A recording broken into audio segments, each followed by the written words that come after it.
오늘 이야기는 유튜브가 구글에 매각되는 과정, 그리고 그 후에 전개되는 과정에 대해 이어갑니다. 매각 당시 유튜브 직원들은 매주 100시간 이상 일했다. 하루 14시간을 일한 셈이다. 또한 고속 성장하는 유튜브를 위한 막강한 데이터 센터가 필요했고 더 많은 대형망과 서버가 지원되어야 했다. 그렇다. 우리는 대기업의 도움이 절실했다. 그것이 현실이었다. 매각으로 방침을 정하고 나서 우리는 곧바로 매입할 의사가 있는 대기업을 물색하는 작업에 들어갔다. 그 안에는 야후와 구글도 포함되어 있었다. 우리는 먼저 야후의 제리 양을 만났다.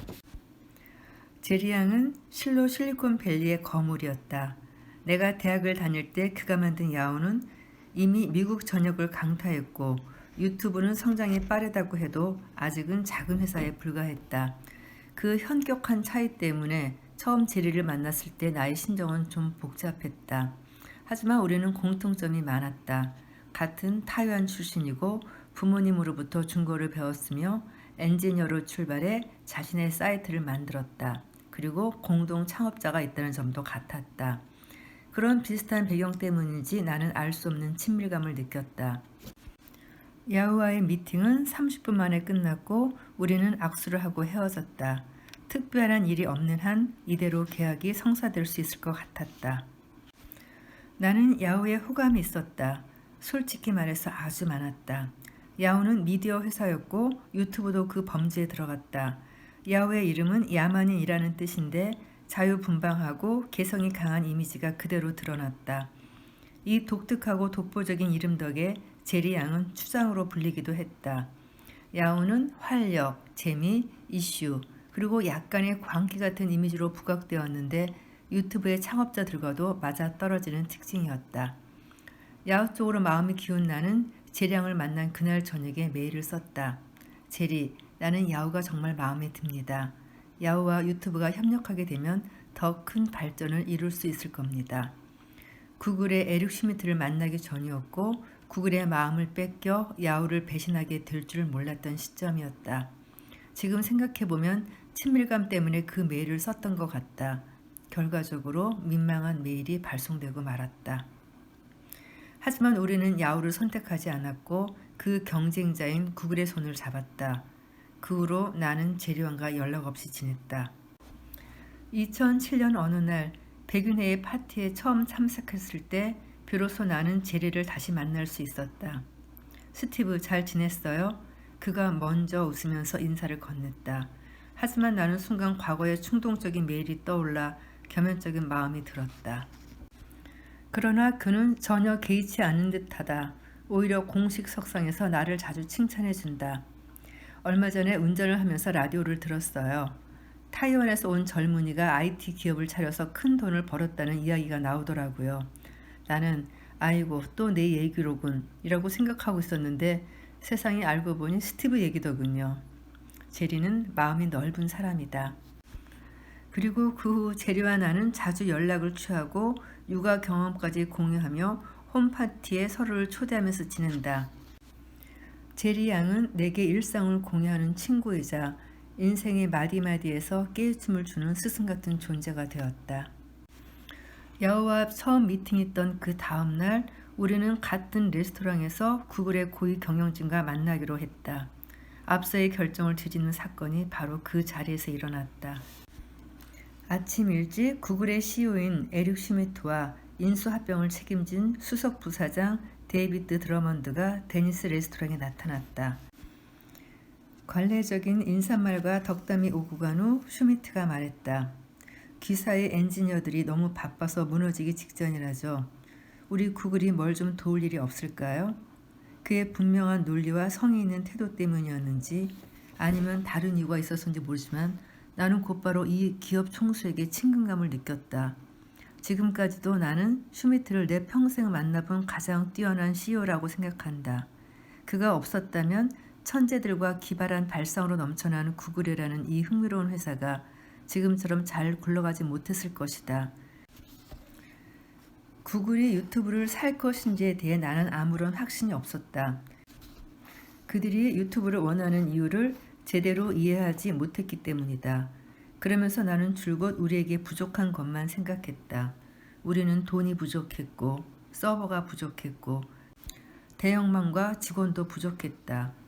그런데 슈미트 앞에서 우리는 스스로도 모르는 사이에 무장 해제되고 말았다. 알 수 없는 그의 매력에 그만 속을 내보이고 만 것이다. 나와 체드는 유튜브 서비스 영역을 전 세계로 넓히고 싶고 또 모바일 동영상 쪽으로 사업을 확대하고 싶지만 인력이 부족하다는 사실을 다 말해버렸다. 슈미트는 최선을 다해 우리를 돕고 싶다고 말하면서 기존의 구글을 인수했던 다른 회사와 달리 유튜브에는 최고의 독립성을 보장할 것을 약속했다. 그리고 다음날 우리는 구글의 또 다른 창업자 레리 페이지를 만났다. 이 전설적인 구글 창업자가 우리를 만나려고 티셔츠와 청바지를 입고 데니스 레스토랑으로 왔다. 그는 자신이 좋아하는 암호 기술에 대해 얘기했고 우리가 동영상 업계에서 일하고 있다는 사실을 부러워했다. 그는 또 어떻게 하면 유튜브의 영향력을 구글의 상품에 반영할 수 있을지에 대해 우리의 의견을 묻기도 했다. 그러면서 자신의 솔직한 생각을 말했다. 우리는 돈과 이윤이 제일 중요하다고 생각하지 않습니다. 중요한 건 상품이죠. 그게 핵심이에요. 사실 레리와 그들은 단 한 가지 일만 해왔다. 자신이 가장 좋아하는 기술을 개발하는 것. 그것이 곧 오늘의 구글을 만들었다. 또한 그렇게 큰 회사를 소유하고 있으면서도 레리는 여전히 어린아이처럼 자신의 취미를 놓지 않았다. 엄밀히 말하면 아주 열중하고 있었다. 레리는 어떤 프로젝트든 얼마나 돈이 들지에 대해서는 생각하지 않는다. 단지 그 기술이 얼마나 대단할지만 몰두한다. 이런 집착이 그의 눈을 단순하고 천진하게 만들었다. 그 결과 우리는 그가 무슨 말을 해도 다 믿게 되었다. 앞서 두 번의 미팅과는 달리 그렇게 긴장하지도 않았다. 후에 나는 레리의 개성에 관한 여러 에피소드를 들었다. 그의 상품 개발을 돕기 위해 회사의 지원 담당자가 3명의 조수를 채용했는데 얼마 지나지 않아 모두 해고당했다고 한다. 나는 정해진 일정이 싫어. 레리가 말했다. 그리고 이렇게 덧붙였다. 나를 숭배하는 사람은 더 싫어. 우리는 딱 닷새 만에 유튜브를 구글에 팔기로 결심했다. 왜 구글을 선택했을까? 가장 중요한 것은 그곳의 엔지니어 문화였다. 그때 유튜브의 직원 중 80%가 엔지니어였다. 엔지니어는 구글에서 가장 환영받는 존재이며 그 다음에 상품팀 그리고 마케팅 관료부서 사람이라고 알려져 있었다. 또한 구글에는 천재들이 질비했다. 당시 구글에 대한 유튜브의 태도는 숭배에 가까웠다. 구글의 엔지니어 문화는 실리콘밸리에서 여러 가지 에피소드와 함께 전설처럼 전해온다. 그 중에서도 많은 사람들이 제일 부러워하는 것이 구글의 엔지니어들이 업무 시간의 20%를 자신이 좋아하는 프로젝트에 투자할 수 있다는 점이다. 이것은 진정한 자유의 극치다. 덕분에 강한 엔지니어 색채를 띤 표현법이 성행했는데 여자친구에게 사랑을 표현하기 위해 프로그램을 설계한 엔지니어도 있었다고 한다. 그런데 이런 일이 구글에서는 뉴스거리조차 안 되었다. 유튜브 사무실이 있는 샌브루노에서 101번 국도를 따라 남쪽으로 가다가 마운틴뷰 출구로 나가서 해안으로 한번 꺾으면 초목이 우거진 구름 사이로 달리고 있는 조각상을 볼 수 있다. 언뜻 보면 실제로 달리는 것만 같다. 커다란 사람 모양의 상이 어떤 틀에서 벗어나 어딘가로 달려가는 모습이다. 이 눈에 띄는 조각상을 지나면 길 양옆으로 화려한 색채의 구글 로고가 나타난다. 한 동, 두 동, 세 동. 마운틴뷰의 구글 본사에는 총 19개의 대형 건물이 있다.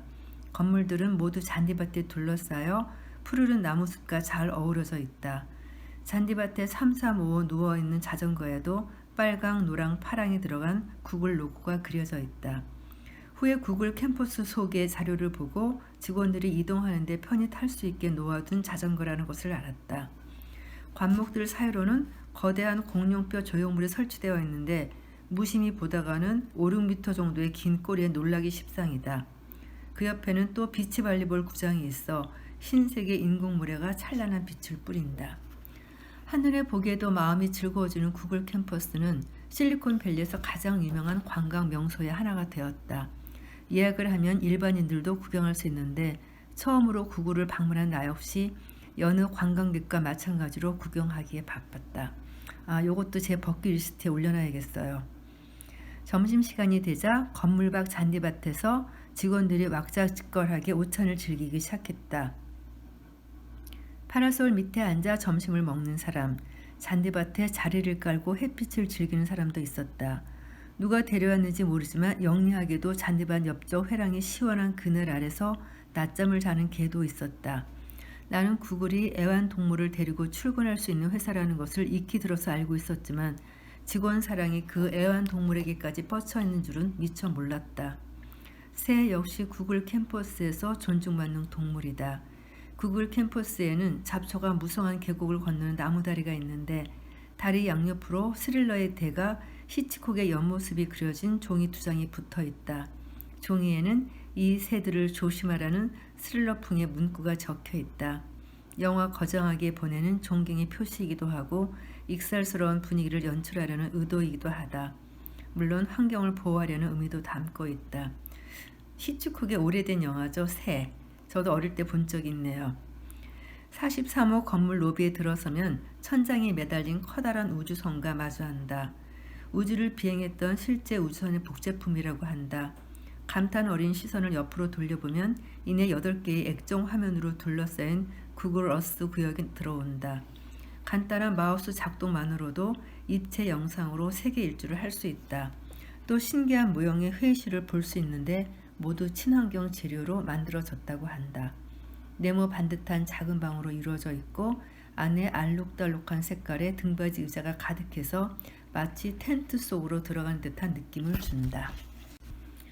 나는 구글에서 일하게 될 줄 정말 몰랐다. 내 대학 성적으로는 전혀 가망 없는 일이기도 했다.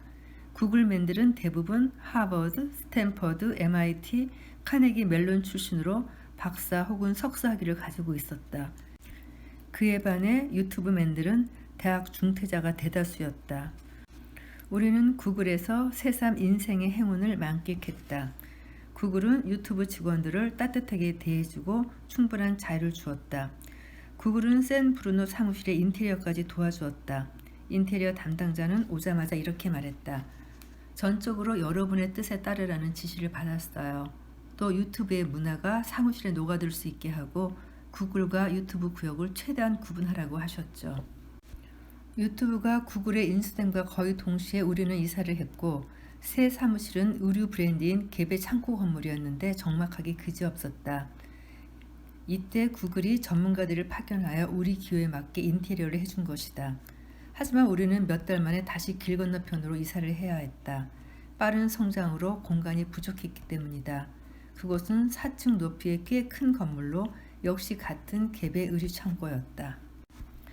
나와 체드는 우리의 새 사무실을 바라보면서 녹색 담쟁이 넝쿨로 뒤덮인 외벽을 보며 유튜브에 이름을 새기면 좋겠다는 생각을 했다. 세계적인 영향력을 가진 유튜브가 여기 있다 라며 자랑스럽게 이야기하는 느낌이 들 것 같았다.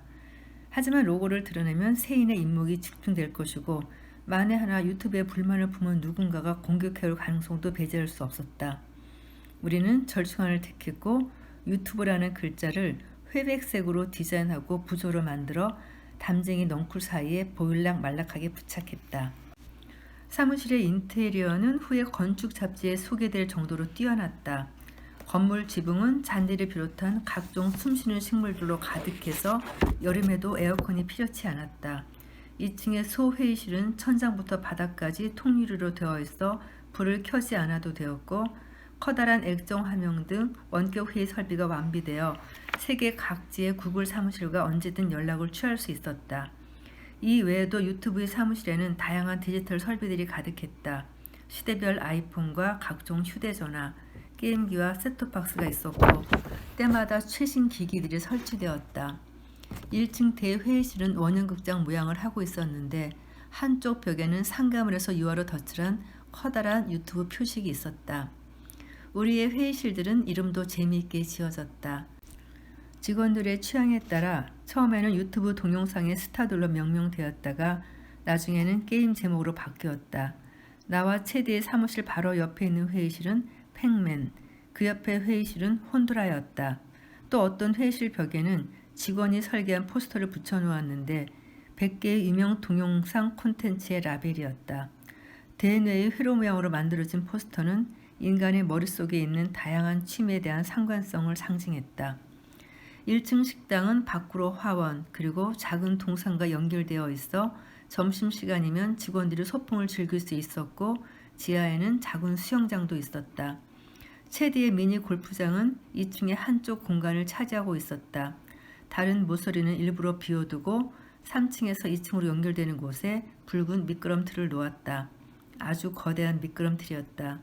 덕분에 3층에서 일하던 엔지니어들은 무료할 때 미끄럼틀을 타고 2층으로 내려올 수 있었다.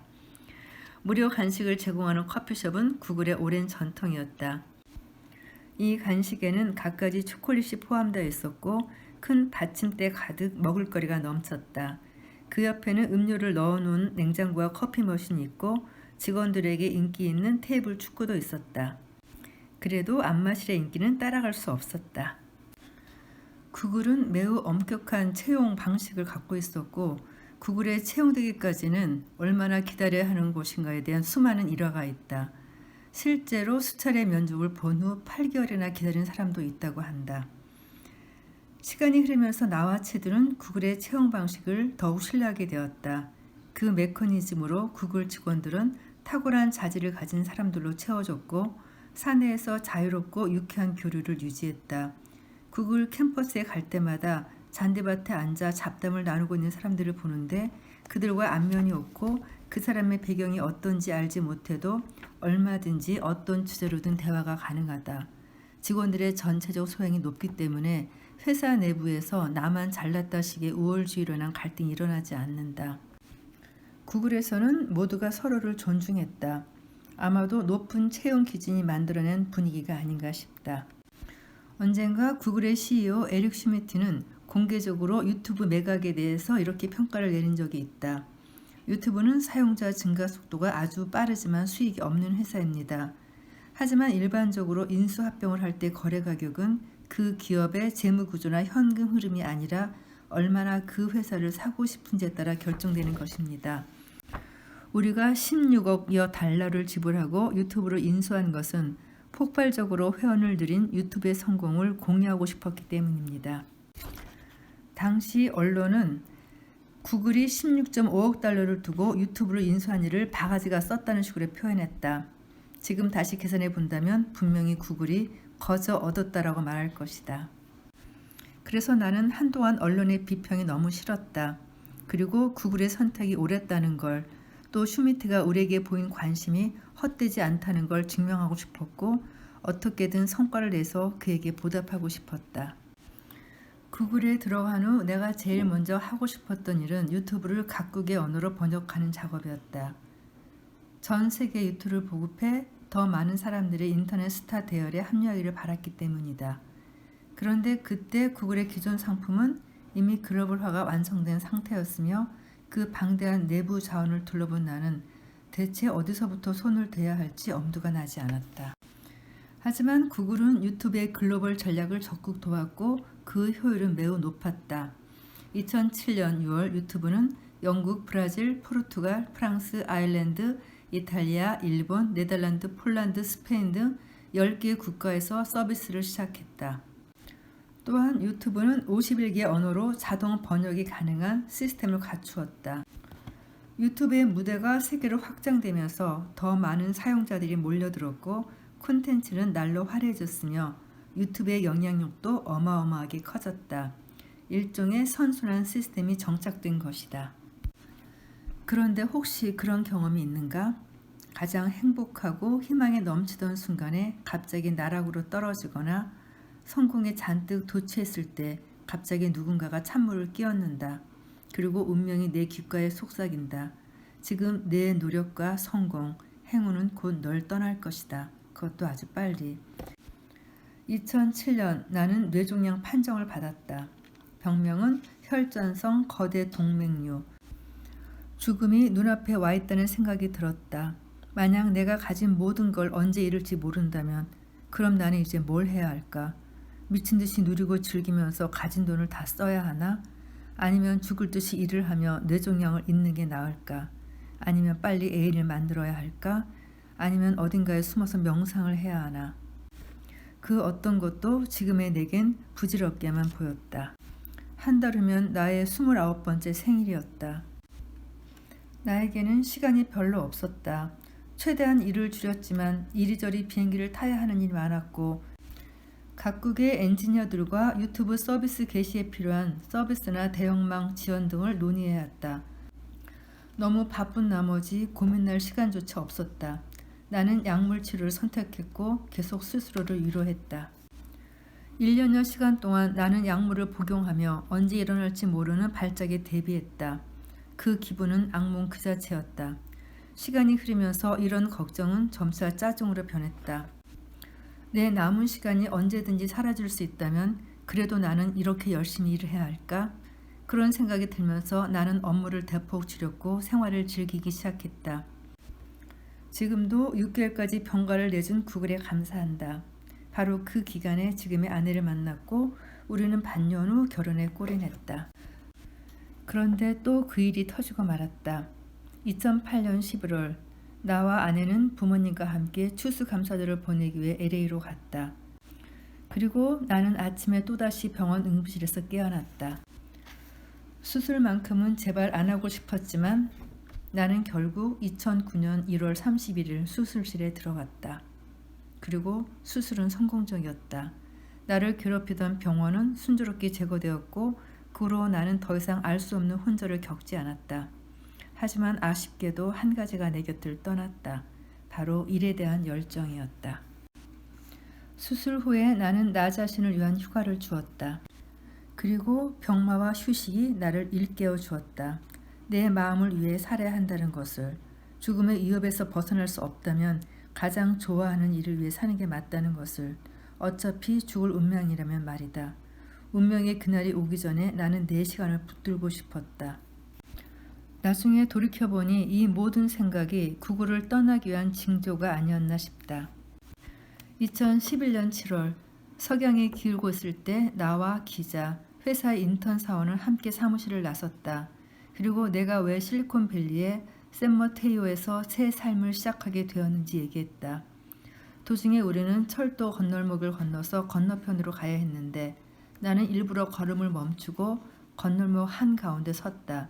그리고 어깨에 힘을 주며 소리를 질렀다. 여길 봐. 만약 지금 기차가 지나가면 아무것도 남지 않을 거야. 놀란 두 사람이 눈을 뜨고 뭐라고 해야 할지 몰라 어리둥절한 표정을 지었다. 그래서 모든 것이 끝나기 전에 재미없는 삶을 버리기로 한 거야. 재미없는 건 낭비니까. 뇌종양 수술이 끝나고 나는 꽤 오랜 시간을 쉬었다. 그러면서 유튜브가 내게 어떤 의미인지를 차분히 돌아보게 되었다. 세계의 중심 앞에서 나는 너무도 작아진 나를 느꼈다. 내일이 세계를 움직이는 플랫폼을 뒷받침하고 있어 우리가 그 아이디어를 냈으며 그것을 현실로 만들었지만 막상 그 안에 담긴 콘텐츠는 우리 것이 아니었다. 그것은 사용자들 스스로 만든 것일 뿐이었다. 단지 시작만 우리가 했을 뿐 유튜브는 스스로 발전해 나갔고 나름의 방법으로 생명을 키우고 있었다. 유튜브는 드디어 모두에게 사랑받고 수익도 내는 사이트가 되었다. 유튜브를 구글에 매각한 것은 옳은 판단이었다. 3년의 시간 동안 구글에서 일하면서 나는 행복했고 또 감격했다. 힘든 일도 있었지만 모든 사람에게 존중받는 것은 정말 큰 기쁨이었다. 하지만 갑작스러운 발병으로 생활이 느슨해지면서 샌머테오에서 지내던 창업 초기 생활이 그리워졌고 아이디어를 다듬던 그 시절로 다시 돌아가고 싶은 마음이 간절해졌다. 사실 유튜브를 매각한 후 나와 체드는 새로운 회사를 차리자고 농담처럼 말하곤 했다. 그 생각이 언제 시작된 것인지는 명확지 않다. 대기업의 업무 환경 속에서 자연스럽게 생겨났을 수도 있고 사이트의 수익 실현을 위한 끝없는 회의를 거치면서 더 강해졌을 수도 있다. 어쩌면 페이팔의 창업자들과 마찬가지로 창업은 나의 운명일지도 모른다. 실리콘밸리는 창업의 에너자이즈들로 넘쳐난다. 맥스 레비친이 그랬고 짐 클라크도 그랬다. 그들은 새로운 회사를 창업한 후 회사가 정상 궤도에 올라서고 인생의 클라이맥스에 도달하면 말할 수 없는 고독과 지루함을 느꼈다고 했다. 그래서 다시 새로운 창업 아이디어로 자신을 자극했다. 세상에는 회사의 정상적인 운영에 능한 사람이 있는가 하면 지속적으로 새로운 돌파구를 찾아내는 데 능한 사람도 있다. 어느 쪽이 옳고 그르다고 할 수는 없다. 다만 나한테 더 맞는 것을 찾으면 된다. 그래서 우리는 인생의 두 번째 창업을 결행하기로 했다. 그리고 외부의 불필요한 추측과 소문을 피하기 위해 퇴사 시점을 조율했다. 결국 내가 먼저 회사를 떠났고 CEO인 체드는 좀 더 구글에 머물렀다. 마치 윤회 같았다. 나는 샘머테유로 돌아와 새로 빌린 사무실을 둘러보았다. 예전에 유튜브 사무실에서 도보로 5분 거리에 있었다. 마치 지나간 역사가 재현되는 듯한 느낌이 강하게 들었다. 일본 식당에 들어서며 나는 제가 돌아왔어요 라고 사장에게 말했다. 얼마 만인지 몰라요. 새 사무실이 이 근방이에요. 이렇게 나는 다시 실리콘밸리로 돌아왔다. 그 거리에 숨어있는 수많은 창업회사 중 하나로 말이다. 아, 이 얼마나 자유로운 곳인가. 나의 새 사무실은 샌모테요 기차역에서 아주 가까운 해산물 레스토랑 2층에 있었다. 이 노크색 목재 건물 뒤로 돌아가면 외벽보다 더 소박해 보이는 회갈색 문이 있고 그 위에 종이로 만든 명패가 붙어 있다. 바로 새 회사의 이름 아보스다. 문을 열고 들어가면 현관은 없고 왼쪽으로 계단이 나 있다. 삐거덕거리는 소리를 내는 계단을 올라 중간에서 한번 꺾으면 바로 2층으로 통하는데 계단이 꺾어지는 벽면 높은 곳에 작은 선반이 설치되어 있다. 거기에 커다란 내 사진이 놓여 있었다. 유튜브 시절의 것이었다. 우리 아보스 사무실은 전면 개방식으로 공간이 200제곱미터 정도 되었다. 우리는 사무실을 재미있는 공간으로 꾸미기 위해 나름대로 공을 들였다. 페이팔의 전통에 따라 이케아 가구를 사서 직접 조립했고 나와 체드의 사무공간 사이에 소파 3개를 설치했다. 그 위에 기타도 올려놓았다. 우리는 또 구글의 전통을 계승해 사무실 한쪽에 캐비넷을 놓아 서적이나 간식을 비치할 수 있게 했고 냉장고에는 음료를 넣어두었다. 종류는 많지 않았지만 그래도 자유롭고 편안한 느낌이 들도록 했다. 사무용 공간 밖으로는 작은 회의실 3개가 있는데 그중 큰 회의실에 침대를 놓아 언제든 휴식을 취할 수 있게 했다. 구글의 사무실에 비하면 보잘것없다고 할 수 있지만 그래도 우리가 할 수 있는 한도 내에서 최대한의 성의를 다했다. 막상 아보스를 설립했지만 나와 체드에게 명확한 목표가 있었던 것은 아니었다. 단지 모호한 방향만 있을 뿐이었다. 우리는 소셜미디어를 그 방향으로 잡고 돌파구를 찾으려 했다. 사실 유튜브를 창립할 때부터 나와 체드는 소셜미디어에 흥미가 있었다. 나는 또다시 밤낮을 가리지 않고 일을 했고 주말에 집에서 쉬는 시간까지도 일에 투자했다. 이런 날이 몇 달째 계속되다 보니 우리의 업무량은 매주 100시간을 초과했다. 그러면서도 나는 한편으로 내 안에 여전히 그때의 열정이 살아있음을 확인하고 흥분해졌기도 했다. 그것은 엔지니어로서 한 줄 한 줄 코드를 써내려갈 때 은은하게 떠오르는 금지 같은 것이었다. 많은 사람들이 내게 이렇게 말한다. 만약 자기에게 그렇게 많은 돈이 있다면 절대 일하지 않고 매일 놀며 즐길 거라고. 하지만 그들은 모른다. 바로 그렇게 생각하기 때문에 평생 큰 돈을 모으지 못한다는 사실을. 돈은 목적이 아니다. 사람들은 스티브 잡스가 암에 걸린 후에도 왜 애플의 발표에 나타나 강연을 했는지, 왜 계속해서 애플에 출근했는지 궁금해한다. 쉬워야 하지 않나? 그렇게 일하면 몸에 얼마나 무리가 가는지 잘 알 텐데 왜 힘들게 저러는 걸까? 애플의 주가를 위해서라고 생각한 사람도 있을 것이다. 하지만 나는 안다. 그가 일이 곧 삶인 자신의 생활 방식을 버릴 수 없었기 때문이라는 것을. 그리고 나 역시 나도 모르는 사이에 매주 100시간씩 일하는 상태로 되돌아가고 만 것이다. 나는 마음의 준비를 했다. 이번 창업에서 나올 수 있는 최악의 시나리오는 프로젝트를 완성하지 못하는 것, 아니면 완성을 했는데 쓸모없다는 평가를 받는 것, 그것도 아니면 경쟁자가 너무 많은 상태일 것이다. 어쨌거나 실패를 해서 사람들의 비웃음을 산다고 해도 그 이상 나빠질 것은 없다. 그렇게 마음을 먹으니 긴장할 것도 못 받아들일 것도 없었다. 체드도 마찬가지였다. 그 후 스티브 첸은 리카이프와 함께 중국의 혁신 공장에 투자를 결정한다. 1999년 중국 인터넷 창업 열풍의 시발점이 된 중간주는 크고 작은 인터넷 창업회사가 빼곡히 들어차 있다. 혁신 공장은 이곳 건물의 1층에서 시작됐다. 그랬다. 실리콘밸리는 샌프란시스코 남쪽의 긴 계곡에 있는 게 아니라 모든 창업자들의 마음에 뿌리를 내리고 있었다. 나는 혁신 공장의 파트너들한테서도 똑같은 눈빛을 발견했다. 갈망하고 열정이 넘치며 패배를 인정하지 않는 그런 눈빛. 창업자 열정은 어디에서나 똑같다. 그들이 수영장을 갖춘 저택에 있든 사무실 바닥에서 잠을 청하든 캘리포니아의 초원에서 커피를 마시며 사색에 잠기든 중간층의 비좁은 레스토랑에 줄을 서서 코드를 생각하든 말이다. 영원히 그들은 지루한 걸 혐오하고 재미를 쫓으며 살 것이다. 그렇게 스스로를 괴롭히고 또 시간을 소중히 하면서. 마치 한 편의 영화를 보는 것처럼 이 책을 읽었는데요. 유튜브에 열광하는 많은 사람들에게 유튜브의 성공에 대한 것보다도 그들의 그 열정을 잠시나마 같이 느껴보는 그런 시간이 되었으면 좋겠습니다. 감사합니다.